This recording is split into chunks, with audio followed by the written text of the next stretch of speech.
it's Heather, and you're watching Adventures in Gardening. Hi, I'm Heather Thibault, and welcome to my August garden. So August, what happened to all the other months? The really pretty months, the really easy months, whereas August is a little bit more difficult. Yes, August can be a challenging month for the gardener.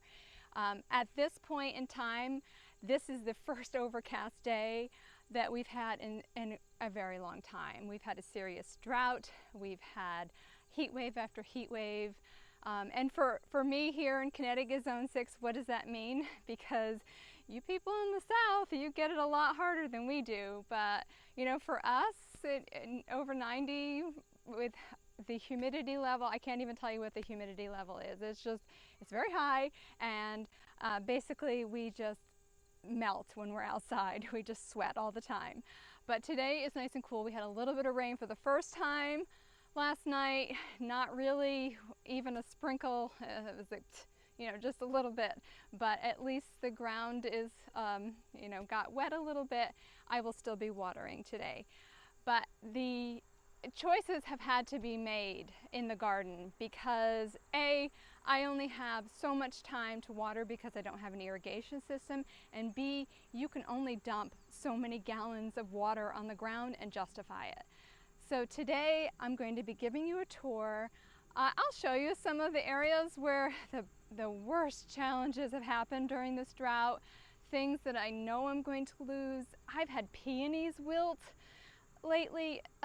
It takes a lot for that to happen because they've been in the ground for a very long time. So most of my energies have gone, most of the watering energies have gone into the vegetable gardening, into the vegetable garden, which that's where it should, right? Because hopefully my perennials, especially my established ones, are going to come back next year. Will they come back this year? Just not really sure.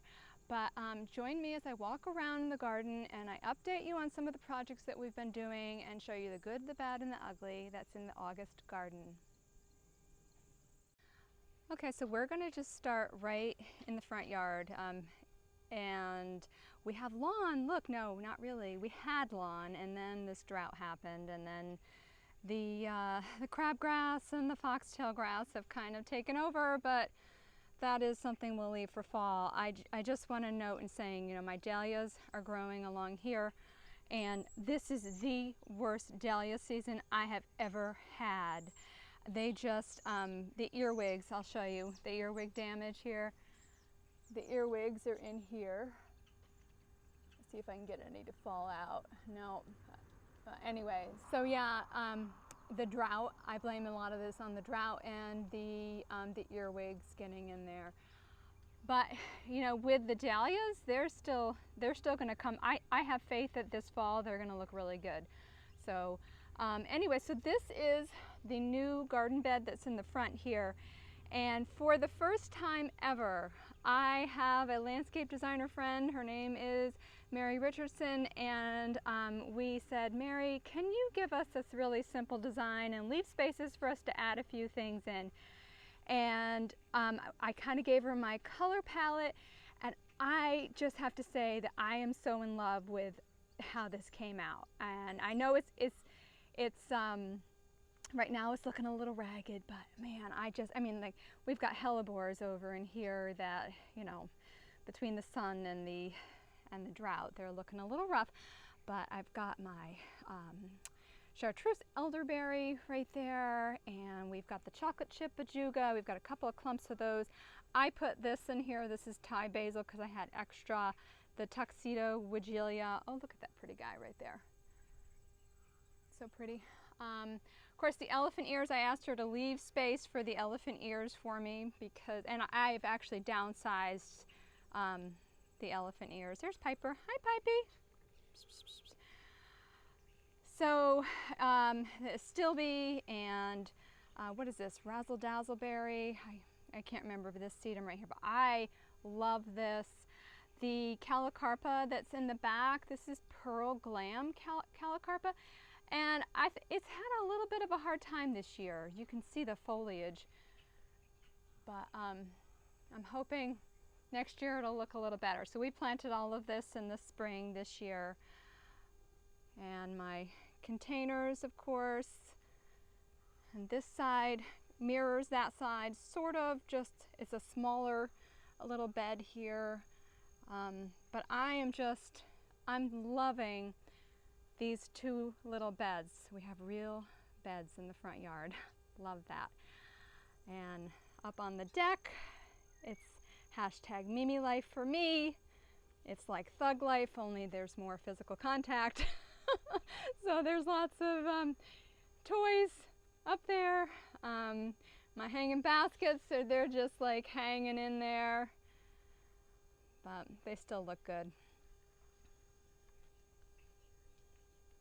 Okay, so I have been dying to show you guys my new vegetable garden. This was part of our project last fall, so this is one way to enter.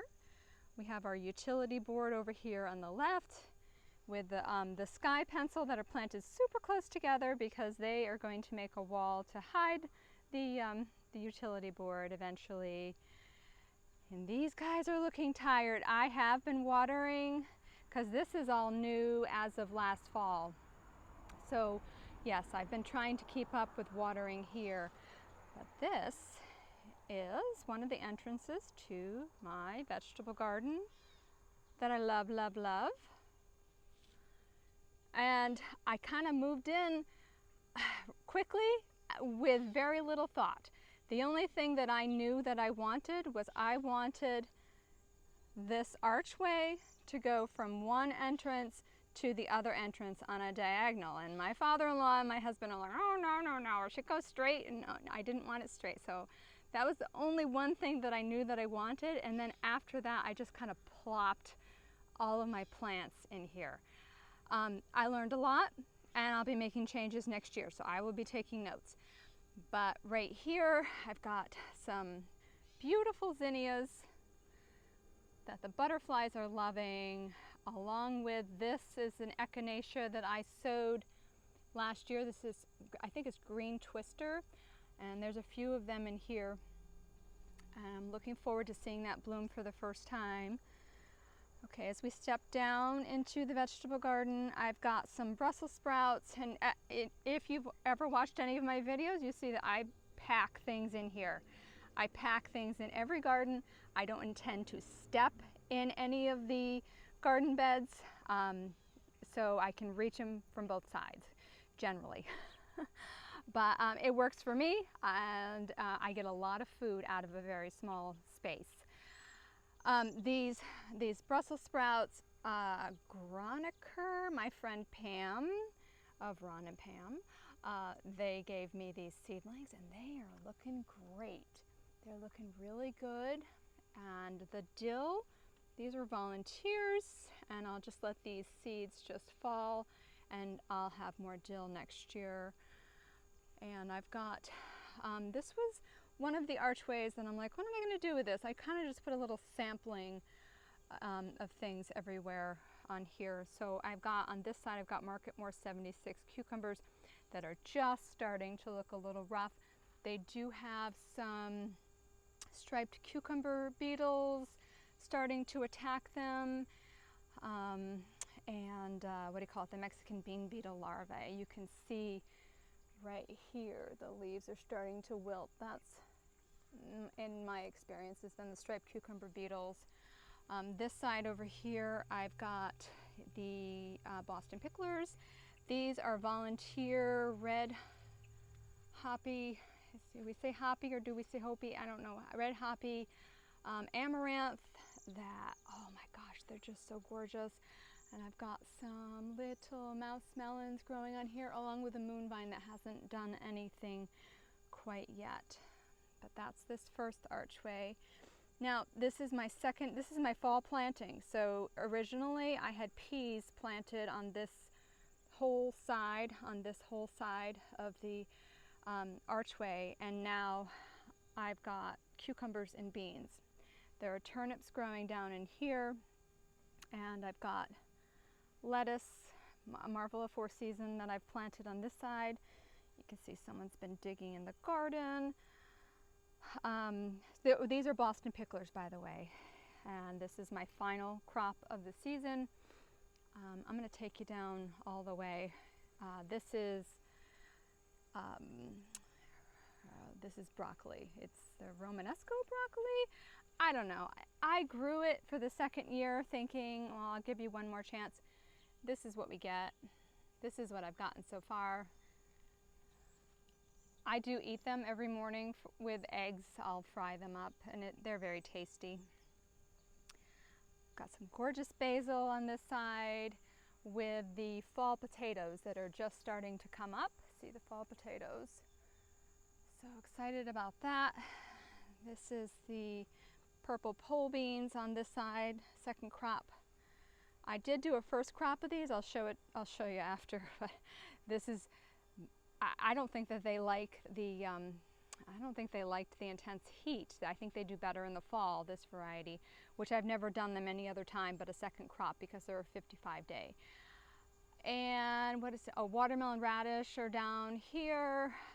Cabbage, I have had a fantastic year for cabbage. Just wonderful. So this is actually, when I took the big ones out, the big heads of cabbage, you can see that little ones are starting to form, and it made room for all of these that were really too immature. And so I will definitely have more cabbages.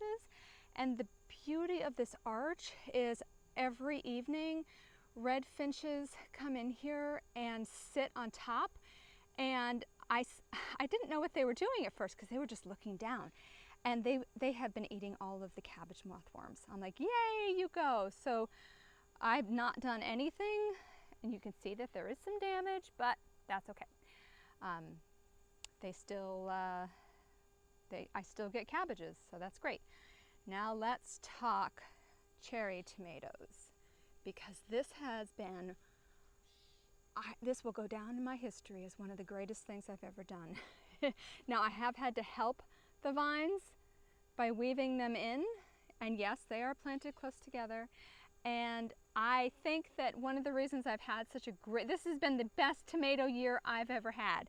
And I think one of the reasons is the way that I have them growing, and also the fact that it has been dry and I haven't gotten any disease, any of the blight, so that's wonderful. So this right here is Barry's Crazy Cherry.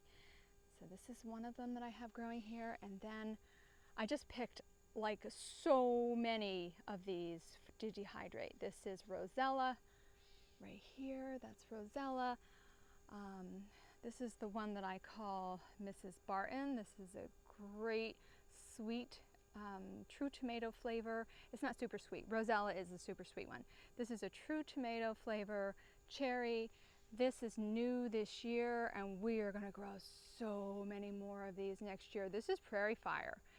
And yes, it's in with the cherry tomatoes. It's more of, this is like a snacking tomato, and it is sweet and it is prolific. Very, very yummy. Let's see, who else? Oh yeah, right here. This is Brad's Atomic Grape. Isn't that a beauty? Yeah, I love that one.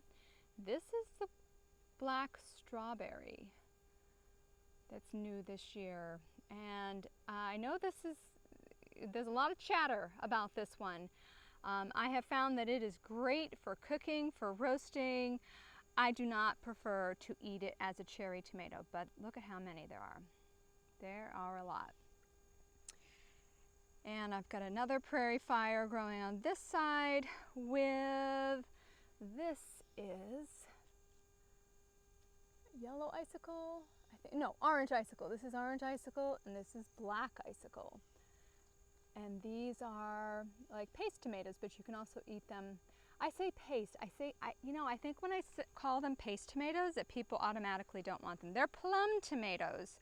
You can use them for sauce. Or you can also use these for fresh eating. This is a fantastic tomato. I will not be selling many of these next spring because I cannot tell you how many I throw away because people are just, I don't know, people don't want to grow plum tomatoes. At least the people that that buy my tomato plants. Here's another Mrs. Barton right here. And I have, oh, this one is black cherry. This is a sweeter one. This is blue cream berry? Blue cream. I can't remember its full name. I love this one. Oh, hello. I guess I'm eating that one. It is a little on the watery side, but it is a very nice tomato. On the end right here, this is blueberries cherry. So, and they get much more red than that, like right down in there. I've got some ground cherries right here, and then those are daikon radish. That's where all of the shallots came out of. Now on the other side are all the peppers, and next year the peppers are going to go on that side because they are a little shaded over here. But they're looking good. You can see the other side of the tomatoes. You can really see the black strawberry. More tomatoes. But yeah, the peppers are doing good. They, you can just tell. They're a little leggy. My sisters are so full, and I grew hers from seed, and hers are nicer than mine, and it's because they're on the shadier end. These are my onions down in here that are just about done.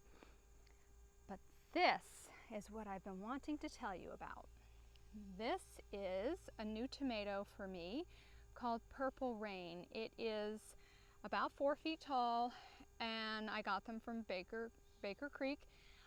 They are calling it a dwarf determinate tomato. I have never had so many tomatoes on such a little plant. It is insane. Now look, there are still tomatoes coming, but I think on this side, look at it. I told my sister, because she's the only other person that I grew them for this year. I'm like, yeah, I think it just needs like a bamboo stake. No, each one of these is going, it gets so heavy because of the amount of tomatoes that are on it that you need a T-post per tomato. So if you grow these next year, keep that in mind. So my one complaint with these is, yeah, I don't have scissors in my pocket, is they're hard to get off. I have to cut each one. I have put away 30 quarts of sauce by now, and it's because of these tomatoes. I mix all the tomatoes together. But look, it's just got so many tomatoes on it. I should have weighed them when I started out. They're even on the ground down here. I do want to show you one. Let me see. Okay. So here is one. You can see how big they are. And I know it's got green shoulders on it, but it is ripe. It is ready to go. I cannot tell you, if there is one tomato to grow next year, if you want a whole bunch of tomatoes, fresh eating, sauce, whatever you want, this is Purple Rain. And yes, you sing the song in your head, but it's spelled different. So this is the view from the other entrance. I've got my North Pole apple tree, my only apple tree that I have. If you haven't watched my video about how the beaver came and took my apple trees, I don't know how I ended up with one perfect apple on this tree because I don't have a pollinator, but I did. So I am going to buy some more of these and keep them close to the house. So this side, this is the new wall that was built, and the blueberries and strawberries are up here. And this is the part that I really love, and I'm looking forward to next year. The strawberries are kind of draping over the wall, and I'll be able to stand here and pick my strawberries. So this is what's going on in this vegetable garden, and now I'm going to take you for a little walk. You can see, oh my goodness, look. First of all, I will have no grapes this year because of the drought. Stop whining, Heather. Okay. Even the mountain mint is looking rough. The Joe Pye weed. Oh, better luck next year, buddy. But let's take a peek in the greenhouse. Oh, hey, no, before we take a peek in the greenhouse, so on the edge of my wall here is lavender. And how many did we plant? I don't know, 13, 14 or so. Now it's mostly gone by, but you would not believe the bees on this wall. You really can't even get a good view of it, but the whole thing was all lavenders and you could hear the bees buzzing. Okay, this is another area that I really do love, and I have kept up with the watering here. Well, here's my archway, and I have nothing growing on it. I tried, I put my clematis over here. Next year we'll see how it looks. But originally this was going to be my outdoor studio. How fancy does that sound, right? I just kind of planted flowers for cutting here this year. And my fig tree is in here. I've got, this is one of my favorite marigolds. And I've got some zinnias that are looking a little rough. Lots of amaranth. Look at this amaranth. Love lies bleeding. It just continues to go on the ground there. And ageratum. I love this. Is this the red limes? No, queen lime zinnia. I love that. Very pretty. And snapdragons. The snapdragons will do something again in the fall. But I love this area. I have some millet growing for fall right here. Oh, actually, look, we already have. I'm going to put it in some containers.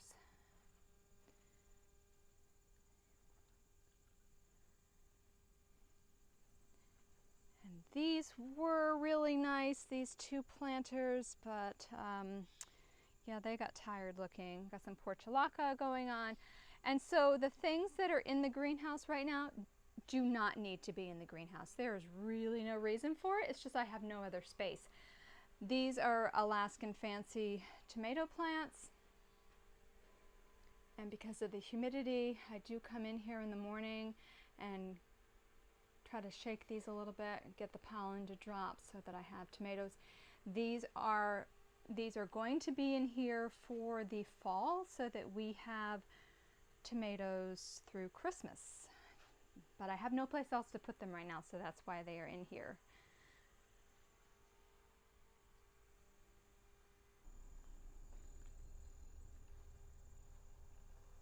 So I've got sweet potatoes growing in this barrel. Right here, you can see lots of Queen Anne's lace are growing on this hillside. I'm just like, yeah, just whatever wants to live, you go ahead and live. This we're just going to, from henceforward, this garden shall be referred to as a pit of despair because, oh my word. So I started my first crop of beans here, and these are just going to be my seed for next year. That's what's going on here. I have had the squash vine borer on these guys. Oh my gosh, you would not even believe. Oh yeah, red solo cups. That's classy, right? I'm like, what could I possibly use? I have had cutworms for the first time ever. They were coming out of the grassy areas. They killed a lot of the vines. I'm like, I need something to stop them. So I'm like, yeah, I got red solo cups. So there you have it. I've performed surgery on these guys to take care of the squash vine borers. You can see that's where I went in with my tweezers. I have had no fruit, even though, I mean, they haven't died, but I'm leaving them for now until I figure out what else I'm going to plant in here.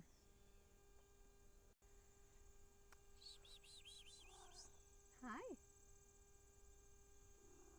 Hi.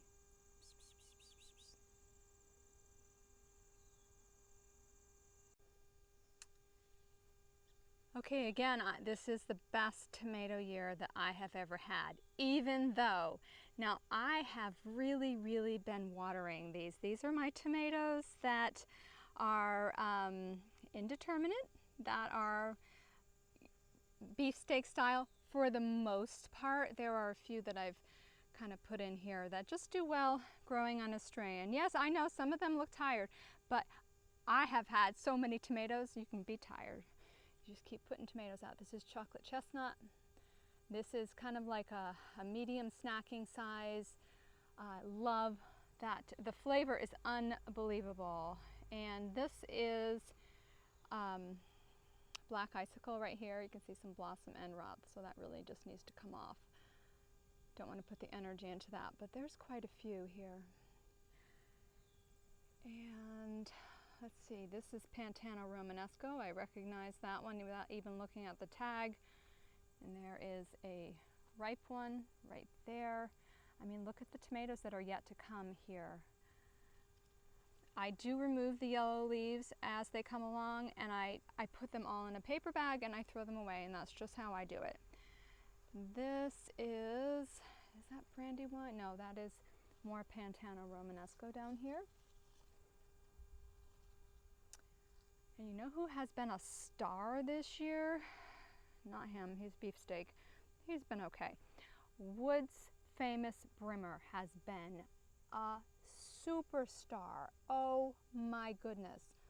Look at the tomatoes. Not that one. Look at the tomatoes yet to come. Oh my goodness.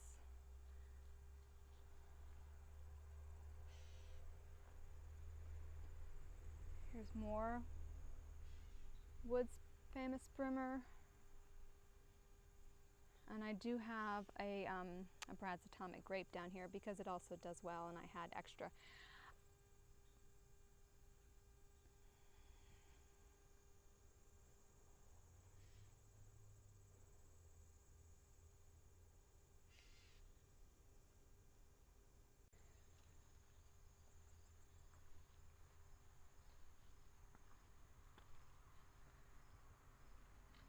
So the back flower garden has really taken the biggest hit. I mean, I've watered it a few times, but not enough to keep it looking like really great. So that's okay. You know, there's only a few areas that I've taken and really put new and interesting things in. There's just a lot of the tall phlox that are growing still. But I mean, from a distance, it looks pretty okay. But yeah, very dry.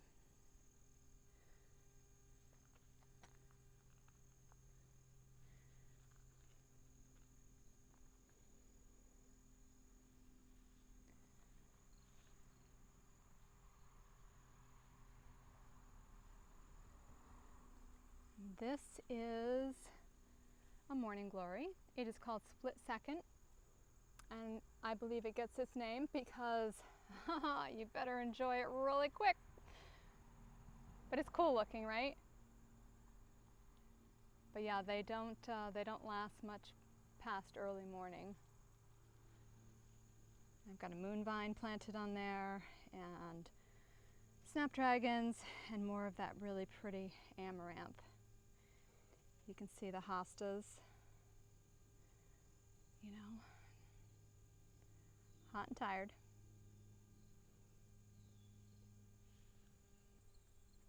So over in this corner here, this is where my cold frames were last year, and I just did a couple of tomato plants early. I did Principe Borghese, which is this little, it looks like a cherry tomato, but it's great for like sun-dried tomatoes, for cooking. It holds up really well. And also this is Early Wonder. So these were planted early. They are in there. They're still producing. They still look really great. But this bed right over in here is where the garlic came out of. So these were planted later. So the Alaskan Fancy I showed you in the greenhouse, these are the same plants here. These are Alaskan Fancy. These are the plants that I am counting on for canning salsa. And they have tomatoes set already on them. These were what I considered to be my second crop. Yeah, we're just not going to focus. my second crop of tomato plants, of determinate tomato plants that I started on May 31st. I believe I started these. So totally worth it. Look at the tomato plants down here. And can you have too many tomato plants? I say never, but as long as you have something to do with them, because at this point I don't want to can any more sauce. These are my crop of beans down here that I'm going to be doing the jelly beans with, probably also pressure canning some beans. And this is jade, I believe, yes, jade beans. And I started those on 6/27. So I did have other early crops of bush beans already.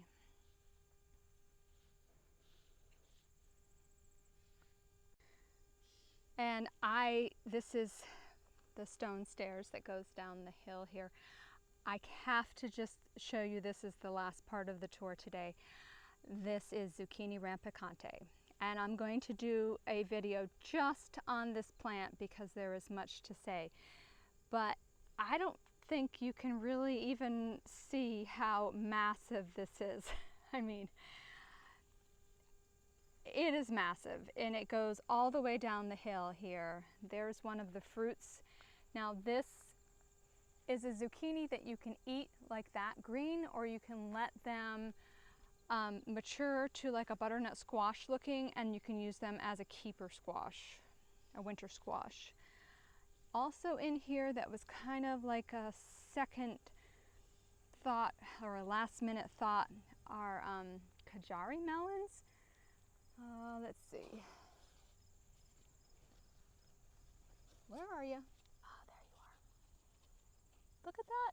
I've never really had melons take and, I don't want to say finish. I've never had nice ones. So I am looking forward to, maybe this is the year that I will have some kind of melon that I can eat and share with people. There's more of the zucchini over here. If ever there was something, if you have a lot of space, if ever there was something that you can, like survival food, man, this is it. And it tastes good, so.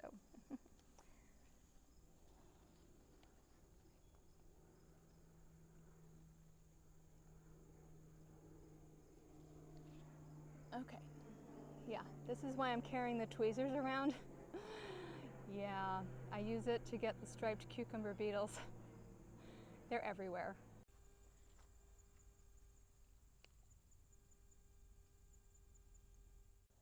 So that's it for today's tour. And you know, if anyone was to ask me, hey Heather, what'd you do all summer long? I would have to say, I watered, I watered, I watered. I picked stuff up, I put stuff down, and I sweat because it's just now starting to get a little muggy out here. So yeah, it is summertime, so embrace it, right? So thanks for joining me in the garden. Thanks for walking around with me and for watching. Give me a thumbs up if you enjoyed yourself, and I hope to see you all again soon. Bye-bye.